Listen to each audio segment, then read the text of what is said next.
Yes, it is now time for the dawn debate. Now the campaigns reach crescendo. It is becoming increasingly difficult to tame the excesses that come with political fevers.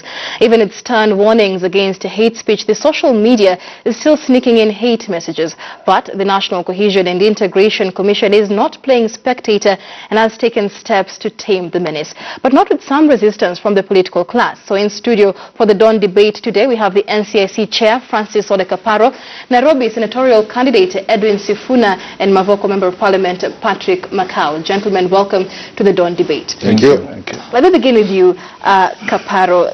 We've seen just 2 days ago multi-sectoral approach really to tame instances of hate speech in the country, and since that press conference that you had, we understand that NCIC in collaboration with the police are looking for about 7 hate speech inciters in Eldoret. How are you planning to continue doing this in the run-up to the election?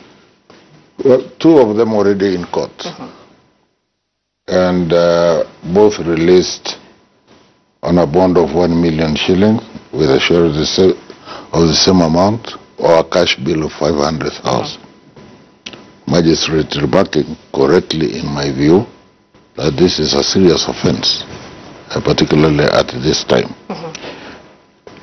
We are very actively checking on the postings in social media, and we have identified a lot of platforms, particularly the WhatsApp platforms, that we are watching very, very closely across the country in different counties. About 37 now, and the list is growing. There's also something that I wish to say before even my colleagues comment, because predictably I will know what they'll say. Freedom of speech, and that people should be left alone. There is a lot of hate messages going on in the social media. We wish the Kenyan people would exercise their right of communication, freedom of speech, responsibly. We have a country to keep. It can be fragile. It is better to prevent than to cure. And I really would like to urge Kenyans, please don't allow the law enforcement officers to come for you. All right, we'll come back to that, especially with the law enforcement. But Sifuna, let's hear your thoughts on this. There's been quite a bit of opposition as to the measures being taken, even by the NCIC, and this opposition is coming mainly from the opposition political parties themselves. Why is that? First of all, I want to, allay any fears that the chairman might have, that some of us have preconceived notions about some of these things, and we personally, I do take pride in the fact that I can always be expected to stand up for the Constitution and the Bill of Rights. Number 2, what is worrying me is not the fact that people are going after, or the Commission is going after people engaged in hate speech. I mean, this is what we have been telling the Commission, this is what the Commission was set up to do, that they should be doing throughout. But the problem with the Commission is that it has not done itself any favors in terms of winning public confidence in the fact that it is a neutral enforcer of the law. That we have seen very open cases of hate speech going unpunished over the past 4 or 3 years. And that at this particular point in time, there is very little that the Commission can say that people can actually interpret as them neutrally enforcing the law, other than being used as a tool of political suppression. When the chairman talks about looking into WhatsApp groups, as a lawyer, that immediately raises to me concerns about the privacy of our communication.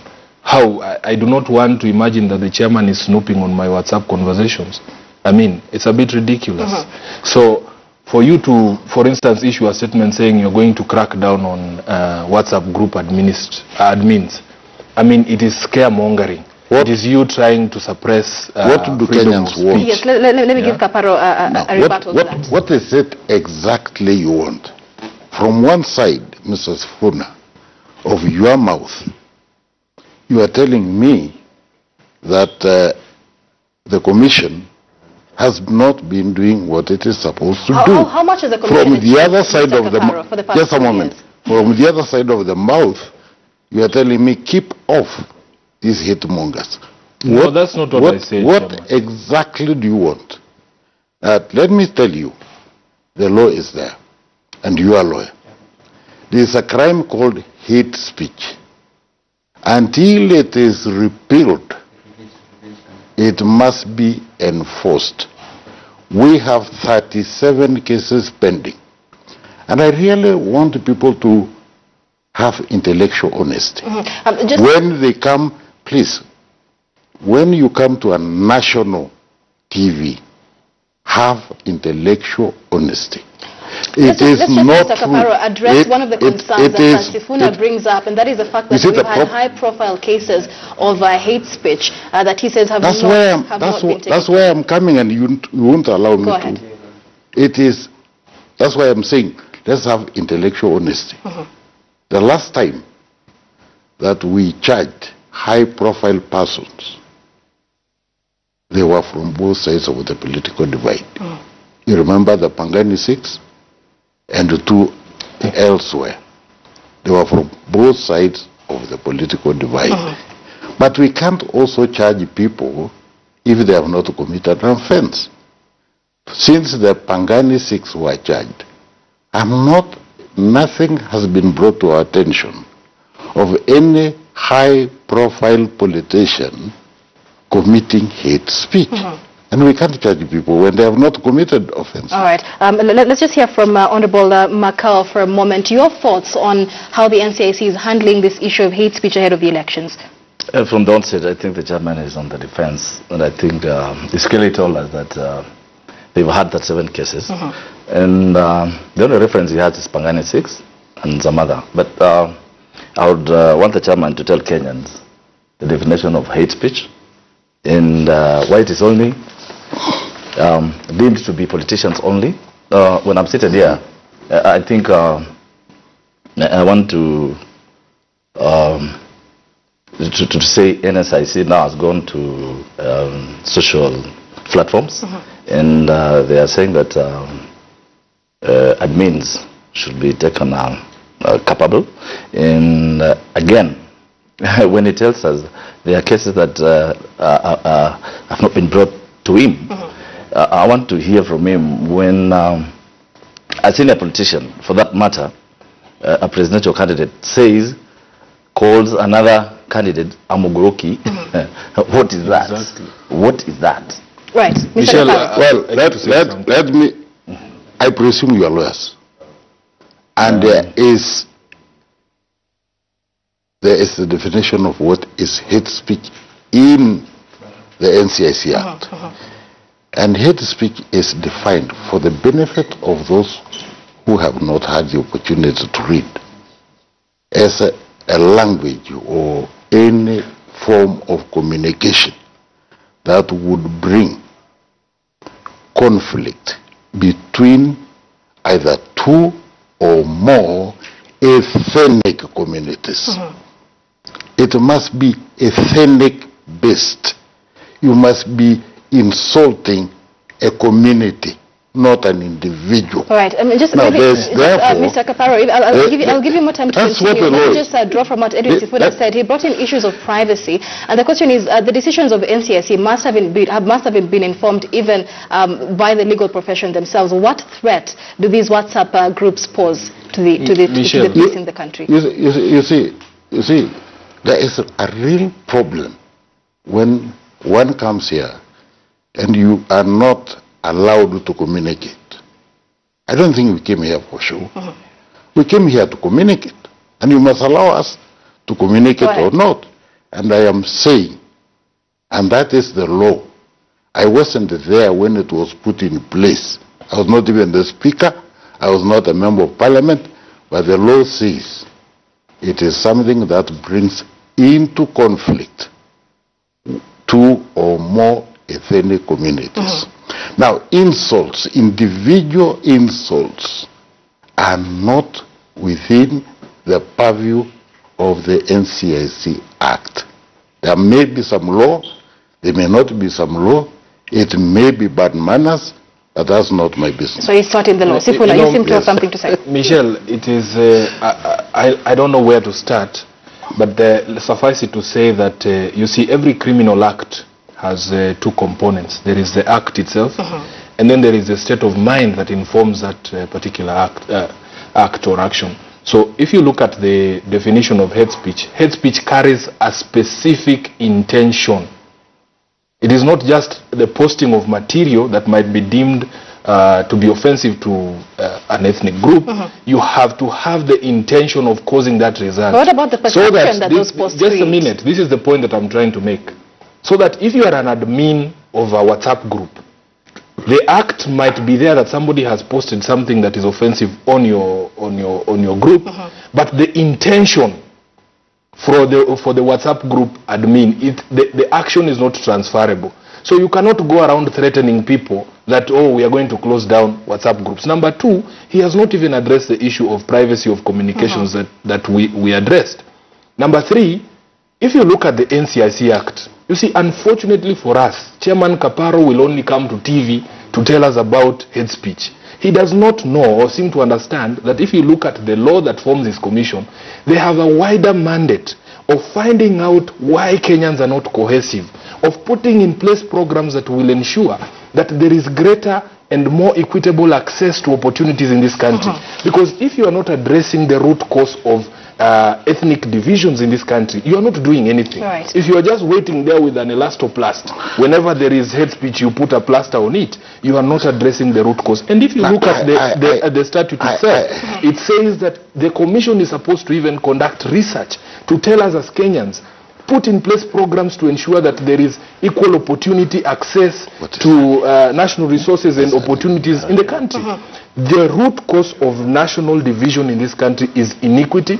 It is corruption. It is the fact that there is people who think that they are the only ones entitled to government. It is those who get into government and think this is our government to the exclusion of others. Those are the sowing or breeding grounds for the problems we see with the ethnicity. And until they address it, you know, they are like the NTSA, who are only famous for putting up... Can I say the following? Let me just finish, because you see, I don't like to interrupt people. Go ahead. But if you do not give us opportunity to express ourselves, we'll be forced to interject. If you look at the NTSA, why is the NTSA famous? It is famous because they put up stops outside bars with alcohol there. But that's not what the NTSA is supposed to be doing. It's supposed to ensure safety of the roads, marking of roads, closing of potholes like the ones that was on Mombasa Road causing accidents. If they did what is their core mandate, so tell us as Kaparo, for the time that I have been commissioner, these are the reasons I have isolated and identified as the root cause of ethnic division in the country.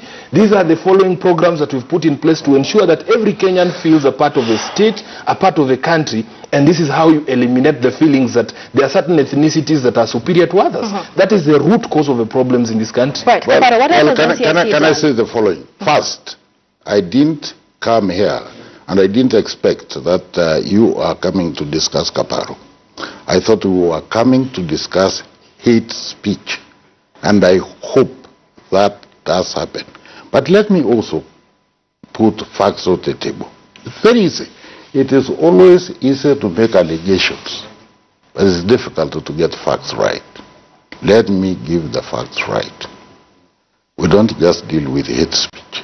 Indeed, that is the least bit that we spend our time on. We spend our time on a lot of other things.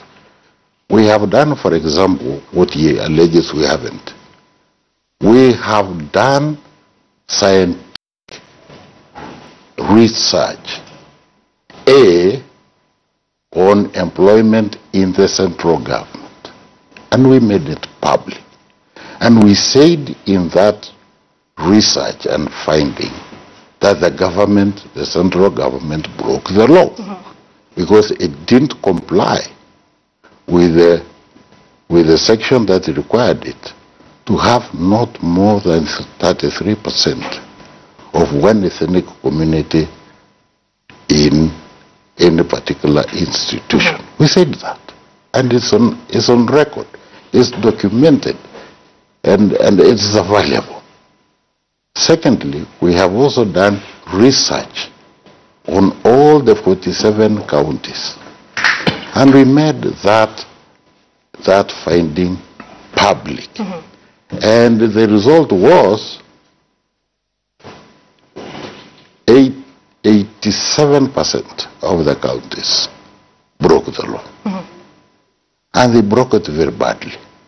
Because the County Government Act requires that the county government should not employ more than 70% of the dominant community in its payroll. 30% must be given to the minorities. And when we did our research, we found out and we made public and we sent notices to the affected counties that you have all broken the law. We went to the public universities. The story is the same. We have made all these things possible. The second thing that we have done, and we continue to do, and I'm going to do today, is reconciling the various communities that are in conflict. We have done this in many places. The worst were in Marsabit and Mandera. All right. And we brought them to at least a state of understanding. Today, I'm leaving the studio. I am going to Meru, the border of Meru and Isiolo, because you know there has been a problem. Right. But we also did another research, just to put to rest the allegations made. We did another research to find out our cohesive index, our cohesion index. And the finding was we are 54-point-something% cohesive. Meaning, in essence, that our society is evenly divided. We are a society that does not trust itself. You don't trust your neighbor. Now, this problem has been growing since independence. This commission has been in place for 6 years. All right, we'll come back to that, Mr. Kaparo. Let me give Honorable Makau a chance to speak on this. And I want us to get back to the issues of hate speech, even as you address what Mr. Kaparo has said, because one of the issues that is in contention is the possible shutdown of internet and social media. Nobody this is a conversation we'll be having, Mr. Kaparo. We'll come back to you. We'll come back to you. Let's give Honorable Makau a chance to speak. Nobody has said internet will be shut down. I think one thing the chairman here should realize is that we cannot address National Cohesion Integration Commission without mentioning his name. One of the reasons why we have to keep on mentioning his name, because when you look at the cases that brought forward, they always blame the DPP, and the DPP clearly points out that there are no grounds for prosecution. So I want to tell him here that NCIC has been on holiday, and I think he has just told us going to Meru. That's the best they are doing. I want to tell you, today I'm a sitting member of Parliament, and all the names which are brought for vetting in Parliament clearly come from two ethnic communities. And he's telling us that he has pointed out to the central government. What has he done as NCIC? Who has he prosecuted? Has a commission done anything to avert some of the issues that they found in the investigation? In your view, Honorable Makau, what would you have liked to see the NCIC do? One, they have been in office for more than 6 years. He should have set up structures to have teeth so that he can prosecute effectively. But when you look at his commission, the biggest things they do, the other time I saw NCIC hiring choppers to go to those affected areas. Right. Now, if you go to Pokot with a chopper, and you don't include the leadership of that area. And again, this country one time was rated as one of the best, with the best intelligence agencies. Well, how does the commission work together through complementing the intelligence services for them to come up with a cohesive, if I can call it that cohesive way. Index? Yes, right. So that we can see that there is some continuity in his commission. Right, we'll give Mr. Kaparo a chance to answer that. But let's hear from Edwin Sifuna just for a moment. Your thoughts on what's going on?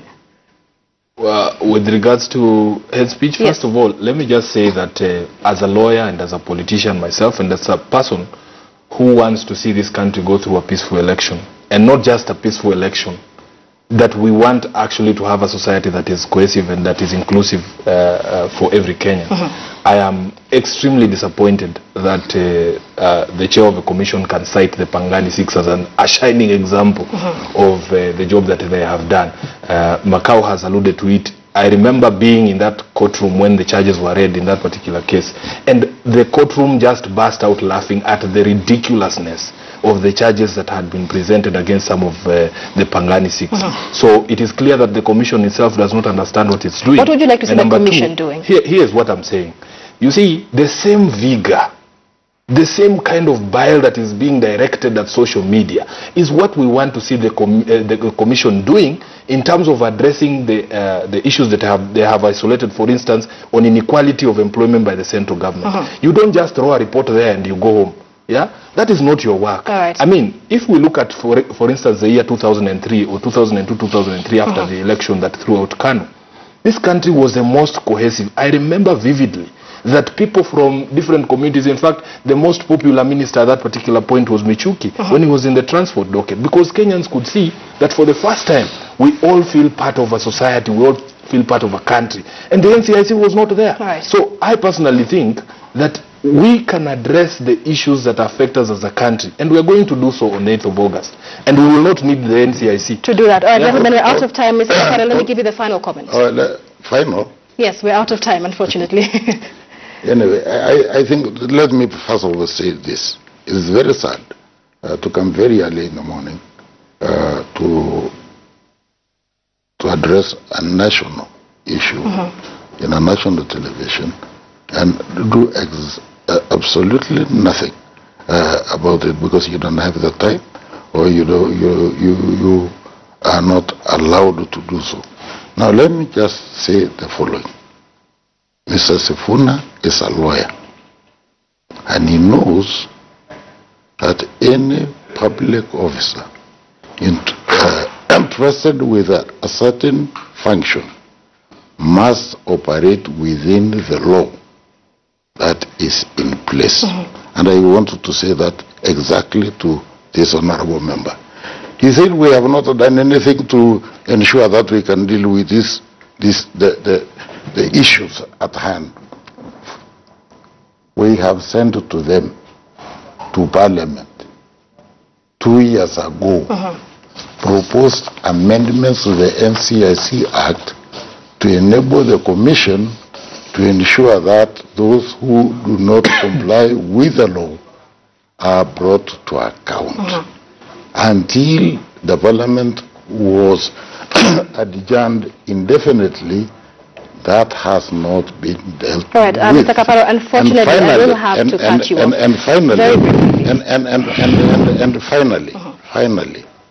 Finally, it is not just the central government that to deal with. All county government, wherever they are guilty. And I wanted to urge my colleagues, it is very easy to pontificate from the outside. It is not as easy from the inside. All right, thank you very much. We try our best and we will continue to do our best, but I also want to make this assurance. We will not, and I repeat, we will not close eyes to the law because it is politically incorrect. All right, thank you very much. That is Mr. Francis Ole Kaparo, who is the chair of the National Cohesion and Integration Commission. We've also been speaking to Edwin Sifuna, who is the ODM senatorial candidate for Nairobi County, as well as Honorable Patrick Macau, who is a member of parliament for Mavoko. And that brings us to a close on the Dawn debate. Take a short break now on Morning Express. Do stay with us. More news making headlines coming up.